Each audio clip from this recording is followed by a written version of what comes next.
चलिए आज देखते हैं क्षेत्रफल।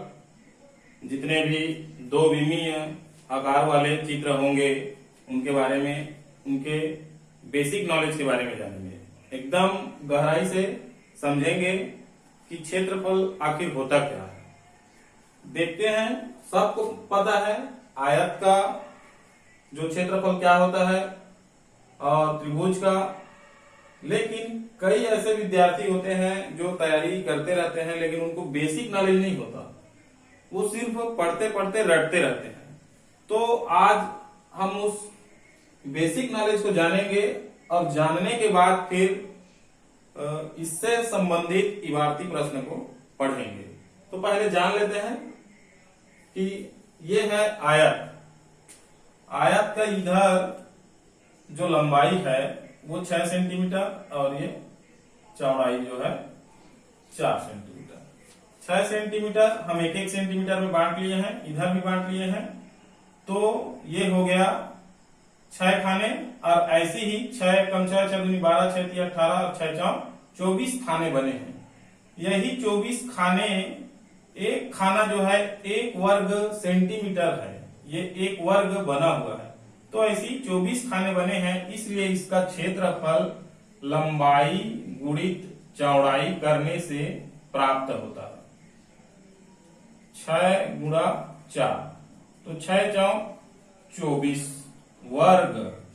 ये वर्ग इसीलिए लिखते हैं क्योंकि 24 छोटे छोटे वर्ग बने हैं। तो वर्ग और उसका जो माप है सेंटीमीटर में है, तो हम उसको सेंटीमीटर लिखते हैं। इस तरह से इसका आयत का क्षेत्रफल हो गया। अब देखेंगे त्रिभुज का क्षेत्रफल। ये समकोण त्रिभुज है। समकोण त्रिभुज में देखेंगे कि इसी का हम आधा करके यहां पर लिए हैं, तो जाहिर सी बात है इसका आधा लिए हैं तो इसके क्षेत्रफल का आधा भी होगा।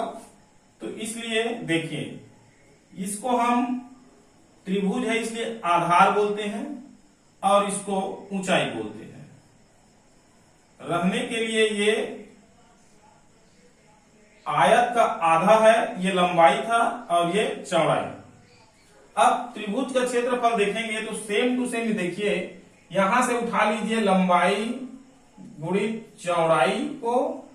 अब जबकि इसका आधा ही है समकोण त्रिभुज, तो हम इसके आगे में आधा कर देंगे। आधा माने होता है 1/2। तो ये इसका क्षेत्रफल का सूत्र प्राप्त हो गया हमें। अब इसको सुधार करेंगे तो लंबाई की जगह हम आधार लिख देंगे और चौड़ाई की जगह ऊंचाई लिख देंगे। ये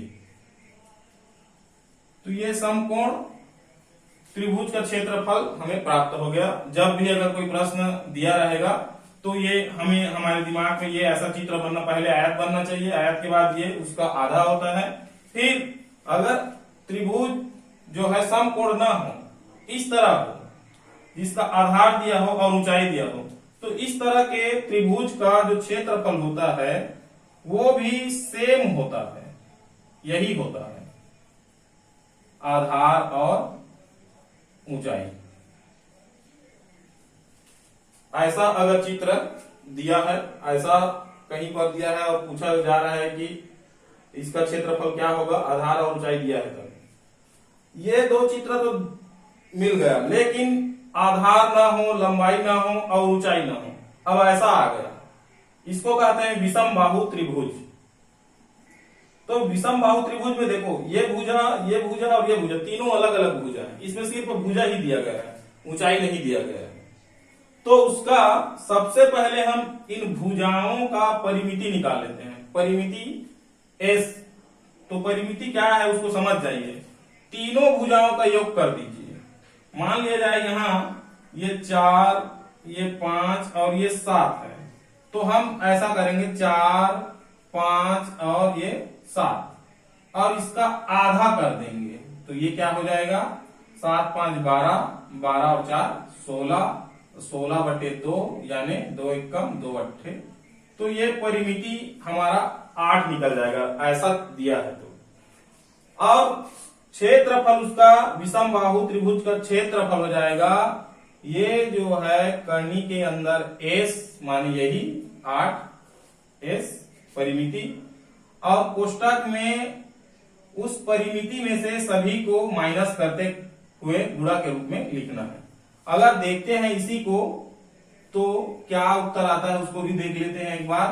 ये 8 यहां पर रख देते हैं और एस के जगह 8 और पहला भुजा है 4 तो 4, फिर एस का मान 8 और अगला भुजा है 5 और फिर 8 और अगला भुजा है 7।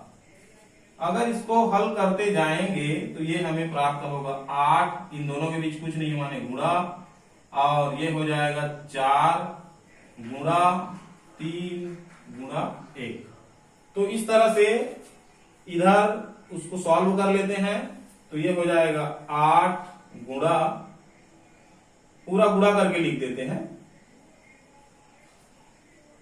8 चौक 32 और 32 दिया 3 दूने 6, 3 दिया 9, 96 हो जाएगा, 12 96। और अगर इसको अंडर रूट से बाहर निकालना चाहते हैं तो इसका अभाज्य गुणनखंड कर दीजिए तो क्या हो जाएगा 2 गुणित 2 गुणित 2 गुणा, ये 4 का 2 बार हो जाएगा और ये 3। देखिए जिसका जोड़ी 2-2 बार मिलता जाएगा उसको बाहर कर देंगे तो ये 2 2 4 बाहर हो जाएगा और ये जो बच जाएगा 3 दूने 6। तो इसका क्षेत्रफल 4 करनी 6 होगा।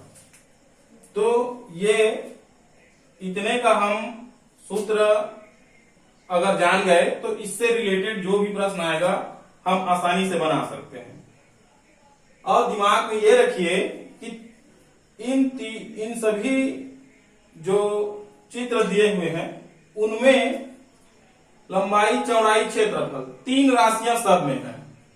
ऊंचाई आधार क्षेत्रफल, आधार ऊंचाई क्षेत्रफल, ये तीनों भुजा क्षेत्रफल। अगर 3 में से 2 दिया है तो आप तीसरा आसानी से निकाल सकते हैं। देखिए अगर क्षेत्रफल दिया है और चौड़ाई दिया है तो आप लंबाई निकाल सकते हैं।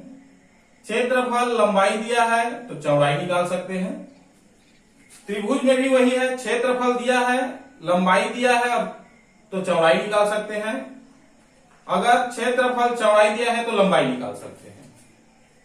तो हमारे दिमाग में ये जो चित्र या जो प्रश्न दिया है उस चित्र को देखिए और उसमें क्या क्या राशियां है उसको समझिए। इसमें राशि अगर देखा जाए चौड़ाई होगा, लंबाई होगा और क्षेत्रफल, ये 3 चीजें होंगी। तो 3 चीजें में 2 चीजें दिए रहेंगे तभी हम अगला निकाल सकते हैं इन सभी में। तो इस तरह से ये सभी का सूत्र हम क्षेत्रफल निकाल लिए। इसके बाद हम अगला देखेंगे जिसमें हम निकालेंगे समांतर चतुर्भुज और समचतुर्भुज का क्षेत्रफल। तो इस वीडियो में इतना ही।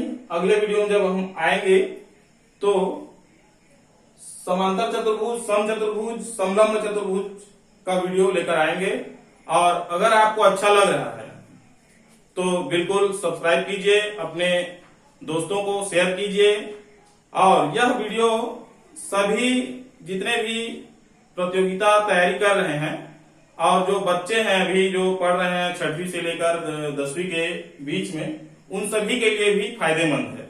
तो बिल्कुल ही आप जुड़े रहिए और नए नए वीडियो के लिए सब्सक्राइब कर दीजिए ताकि आपको नया नया वीडियो मिलता रहे। धन्यवाद।